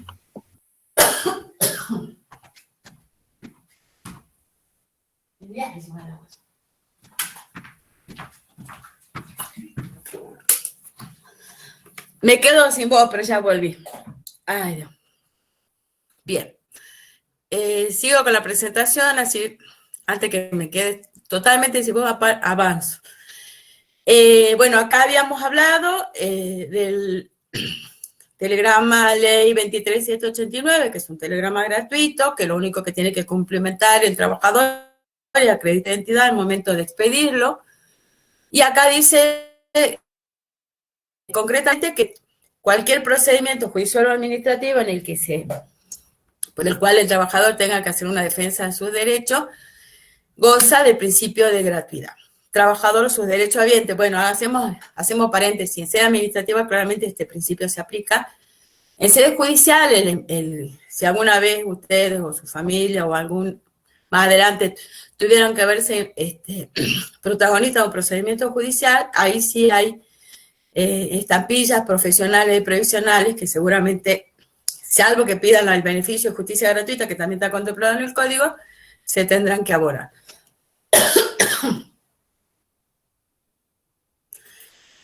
Bien, principio de razonabilidad. Según este principio, el accionar del trabajador y del empleador debe ser conforme a las razones y determinadas pautas de conducta que sean lógicas y habituales. Y esto lo vamos a ver cuando veamos, por ejemplo, en la clase próxima, los derechos y obligaciones de las partes. El principio de progresividad, que tiene que ver juntamente con el derecho internacional de los derechos humanos, que yo se los acabo de mencionar, del artículo 77, inciso 22, con estas otras normas internacionales. Hay inclusive, después si quieres se lo subo, ahora no se lo compartí en la Filmina, el fallo Aquino, que hace alusión al principio de progresividad por aplicación de estas normas internacionales. Y llegamos a la fuente. Antes que se nos termine la clase, quería terminar con las fuentes del derecho del trabajo. Porque la unidad, bueno, el programa ustedes van a tener fuentes y principios. Yo empecé por principios, pero bueno, no importa el orden, pero ustedes van a tener que ver principio y fuente y después estudiarlos y poderlos defender en un examen. ¿Qué se entiende por fuente? Etimológicamente proviene del latín fons, fontis, que significa causa, origen y procedencia. Y nosotros entonces nos preguntamos cuál es la causa o el origen de la procedencia de las normas del derecho del trabajo. Entonces hay una clasificación que establece que las fuentes pueden ser materiales o formales. Las fuentes materiales son los hechos concretos, los hechos históricos. Esto que yo le contaba. Lo que vieron de OIT, lo que le contaba con las constituciones mexicana de 1917 y la alemana de 1917, que fueron hechos históricos de esos países que luego fueron consagrados en las constituciones políticas. Y después tenemos las fuentes generales. De las fuentes generales, bueno, acabamos de hablar de la Constitución de la Nación y de los tratados sobre derechos humanos que tienen jerarquía supralegal, según lo dispone el artículo 75, inciso 22, las leyes y sus reglamentaciones. Nosotros en la diapositiva que viene tenemos cuáles son las fuentes propias del derecho del trabajo, y acá entonces fijamos como fuentes generales las leyes y sus reglamentaciones, porque después vamos a ver las propias, los usos y costumbres, la jurisprudencia, que es lo que dicen los tribunales sobre la interpretación de la ley de contrato de trabajo o cualquier otra norma de derecho de trabajo, y la doctrina. Nosotros casualmente les hemos compartido en la última pestaña un libro que es de un doctrinario del derecho de trabajo, que es el doctor Grisolí. ¿Cuáles son las fuentes del derecho individual del trabajo, del contrato de trabajo? Ah, no, estas son del derecho individual, porque la que sigue es el contrato de trabajo. Bueno, fuentes del derecho individual del trabajo. La Constitución de la Nación, ya vimos el 14 bis, pero acá tenemos el 14, cuando habla del derecho a trabajar y ejercer toda industria lícita. Los tratados internacionales con jerarquía constitucional, vuelvo al artículo 75, inciso 22, que está en la Declaración Universal de los Derechos Humanos, el Pacto Internacional de Derechos Económicos, Sociales y Culturales, la Declaración Americana de Derechos y Deberes del Hombre. Bueno, en el artículo 75, inciso 22, claramente también la Convención CEDAW, que yo les nombraba hace un rato, y los convenios OIT. Y luego tenemos, que esto es lo que aquí quería llegar yo, porque si no, no iba a estar tranquila, ¿cuáles son las fuentes propias? ¿Y saben por qué quería llegar acá? Porque esto sí es pregunta de examen.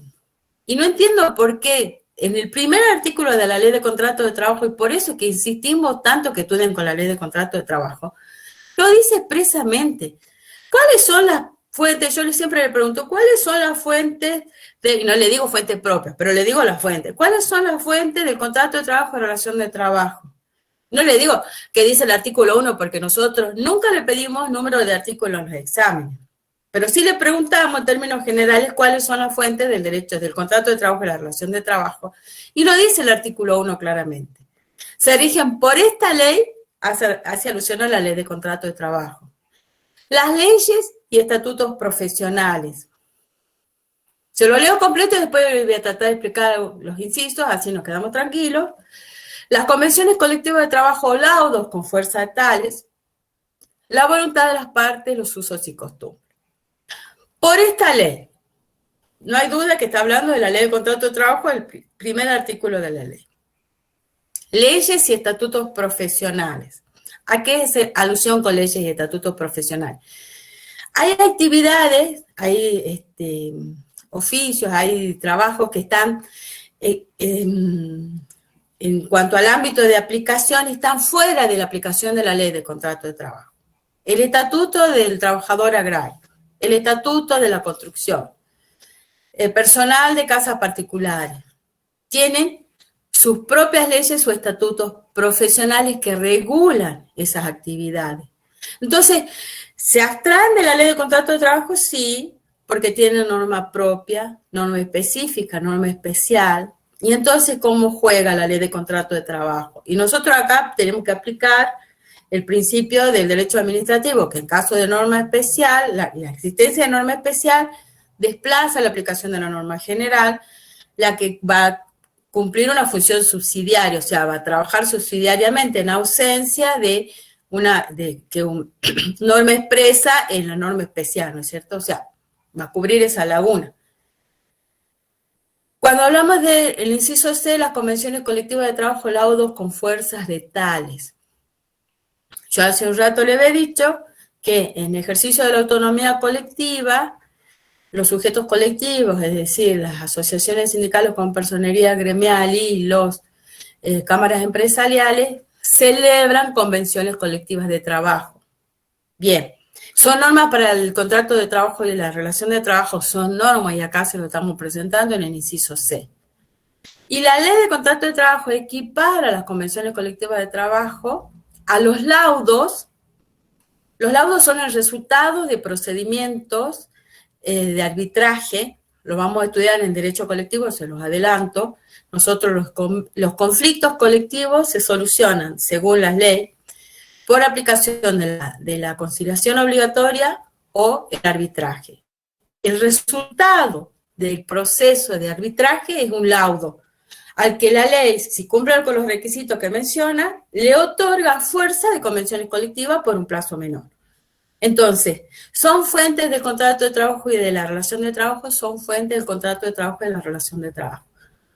¿Cuáles son las otras fuentes que menciona el artículo primero? La voluntad de las partes. ¿Y dónde vemos la voluntad de las partes? y en el contrato de trabajo. El contrato de trabajo es un acuerdo de la voluntad de las partes.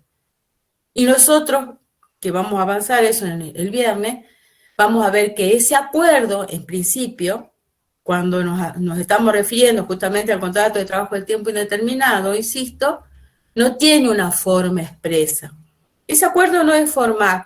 Entonces, no necesitamos nosotros la forma escrita para hablar del contrato de trabajo. La forma escrita sí la necesitamos cuando nos referimos al contrato de plazo fijo, porque ahí sí la ley establece que tiene que realizarse por escrito. Y la última fuente que menciona el artículo 1 son los usos y costumbres que también tenemos que tener en cuenta cuando vemos la fuente del contrato de trabajo y relación de trabajo, porque ciertos usos y costumbres, que son esas prácticas que se vienen realizando en el transcurso del tiempo, que van adquiriendo uno la conciencia de su obligatoriedad, se convierten en fuente, eso que nosotros decimos, a donde nosotros vamos a ir a buscar qué es lo que rige un contrato de trabajo o una relación de trabajo. Bien, ahora sí, puedo darme por satisfecha, terminé. No quería dejar de que veamos todas las diapositivas, me va a quedar con cargo de conciencia. Esta es una primera parte, ¿no? O sea, así como le decía el doctor García hace un rato, es una materia lindísima. Yo lo que les vengo contando no es difícil, inaccesible el conocimiento. Es fácilmente uno se puede ir apropiando, no les digo de los artículos, pero sí claramente de la terminología, del vocabulario. Entonces, es larga. Es el único, digamos, la única dificultad que yo le encuentro, si ustedes quieren que le diga, es que es larga. Pero bueno, estamos empezando el recorrido de una hermosa asignatura que nos tendría que apasionar a todos. Patricio, a ver, ahora para que nos quedemos todos tranquilos, vamos a cambiar el horario de las clases de los miércoles. Porque claro, yo me había olvidado esto de la virtualidad y hace 2 años que no estamos en la presencialidad. En la presencialidad nosotros los miércoles teníamos clase a continuación de historia. Historia empezaba a las 17 y terminaba a las 19 y nosotros avanzábamos de ahí de 19 a 21. Bueno, volvemos a ese horario. Yo me olvidé, disculpen, la verdad que para mí se me ocurría que como era el aula virtual, uno podía organizar de otra forma los horarios. Vamos a respetar el horario que se nos asigna en la presencialidad. De hecho, el viernes vamos de 18 a 20, pero los miércoles vamos a dictar la clase de 19 a 21. No hay ningún problema, porque ustedes los que estaban en historia se pueden incorporar. Avísenle a sus compañeros a las 19 horas y nos quedamos todos tranquilos. ¿Sí? ¿Quieren aportar algo, doctor García, contadora Alanis? No sé si quieren, tenemos unos minutitos antes que el Meet se nos termine. Profe, yo quería hacer una consulta. Yo casi me quedo sin voz, así que ya verán que... ¿Profe? Bueno. Sí, ¿Sí? la consulta. ¿Sí? Quería consultar si está ustedes todo, pueden subir todo lo que se dijo en clase, los videos, el Prezi, en el foro, está todo, absolutamente todo clarísimo, y así va a ser en todas las unidades temáticas, el material que ustedes necesiten, inclusive este libro de Grisolía subido al aula virtual. No para que lo descarguen, lo impriman, el que tenga la posibilidad que lo haga, sí, para que lo pueda leer en PDF claramente en la computadora. También está la biblioteca de la facultad, que también tiene libros de Grisolía. Yo los invito a que vayan y lo busquen. No se compren la ley de contrato de trabajo, a menos que la quieran comprar, la pueden bajar de Infoleg o de portal del trabajo, y con esa bibliografía empezamos a avanzar. En cuanto nosotros necesitemos algo más, se lo vamos a compartir acá por el aula virtual, en PDF, en lo que podamos, para que ustedes no tengan que gastar y puedan leerlo directamente en la computadora. Todo, absolutamente todo lo que compartamos se sube al aula virtual. No está subida la diapositiva del viernes, la subo para el viernes porque la tengo que terminar. Quiero corregir esta que creo que tenía que corregir también la primera, está porque me faltaba derecho a la seguridad social, corrijo eso y la vuelvo a compartir en el aula virtual. Profe, lo que yo le iba a preguntar ¿Sí? era si ¿Está es claro que entonces la cómo va a podían, ser la metodología? si es que podían subirlas antes a las Bien. filminas, Bueno, cosa que yo nosotros creo las que debemos descarguemos estar todos un y poco cansados. completemos. Nos podemos, quieren empezar a retirarse, están desocupados, nos vemos el viernes a las 18. El mismo Meet, contador, ¿con el mismo Meet hacemos o querés que cambie? Como quieran. Ah. Ayer Elena había dejado una consulta, nos estaba preguntando si podíamos subir antes el material para que lo tuvieran disponible antes de la clase. En la medida que lo tengamos listo y preparado, lo podríamos subir. Creo que no habría problema. ¿Qué preguntó ayer Guille? Se me colgó a mí. Si Si podíamos subir las filminas antes Ceci, de la clase. El Power. en el Para aula virtual. completarlo en clase. Sí, mira, menos mal que terminé porque ahora empecé a tener problemas de conectividad. Bueno. Sí, en la medida que podamos, vamos a subir las filminas antes de las clases en el aula virtual, digamos. Vamos a ir subiendo todo el material y como había dicho la doctora Rodríguez, todo el material va a estar subido y todo lo que hagamos y todo lo que hablemos en clase va a estar subido en el aula virtual. Las clases también, quédese tranquilo. Pero ustedes, es cierto, la clase es importante, pero el libro, vayan al libro, vayan a leer el contrato de trabajo. Eso, lo único que yo quería aportar un toque nada más como simplemente un tip, si se quiere, para entender la materia de una manera mucho más integral. Para que ustedes entiendan, chicos, los principios que dio hoy la doctora son los anteojos con los que se ve la materia. Es decir, ante alguna duda en una situación, en una pregunta, cómo se resuelve esto, de qué manera, cómo lo tengo que hacer, se tiene que poner los anteojos, son los principios. Y el mayor aumento es el principio protectorio. Así lo tienen que entender y así de fundamental es el tema de los principios. Y con el tema de la fuente, la única salvedad que les hago, que claramente la voluntad de las partes es una fuente, pero tiene un límite muy importante ¿con qué principio? El de irrenunciabilidad. Juegan en tándem esos dos. Si ustedes solo entienden la autonomía o el acuerdo de partes y no se ponen los anteojos del principio de irrenunciabilidad, pueden llegar a asesorar muy mal diciendo, no, bueno, pero las partes acordaron que la jornada de trabajo sea de 50 horas y no se pague horas extras. Eso no se puede porque chocan las distintas cosas. Era simplemente como aporte, ya que la Ceci nos dejó aportar un poquito. Me parece muy importante eso. Así se entienden los principios. Es más, en el ejercicio diario de la profesión, a mí como abogado me pasa siempre. Cuando analizo un caso me pongo los anteojos de los principios, porque eso es lo que te ayuda a resolver el caso ante cualquier dificultad. Gracias, José. Me parece buenísimo el ejemplo de los anteojos. La verdad que es muy, muy gráfico. Muy, muy gráfico. Bueno, estamos desocupados hasta el viernes a las 18 horas. Entonces, las clases se graban y se suben al aula. Sí, claro que sí. Ya vemos cómo la subimos, pero la subimos. Sí, ese es todo un tema. Ese es otro problema. Gracias, chicos. Muchas gracias por acompañarnos. Hasta luego, profe. Hasta luego, hasta el viernes. Hasta luego, profe. Profe, nos vemos el viernes. Hasta luego a todos. Hasta luego, hasta luego. Nosotros nos retiramos al último porque somos buenos, Guilla. Bueno. Hasta luego. Dejemos que se vayan ellos.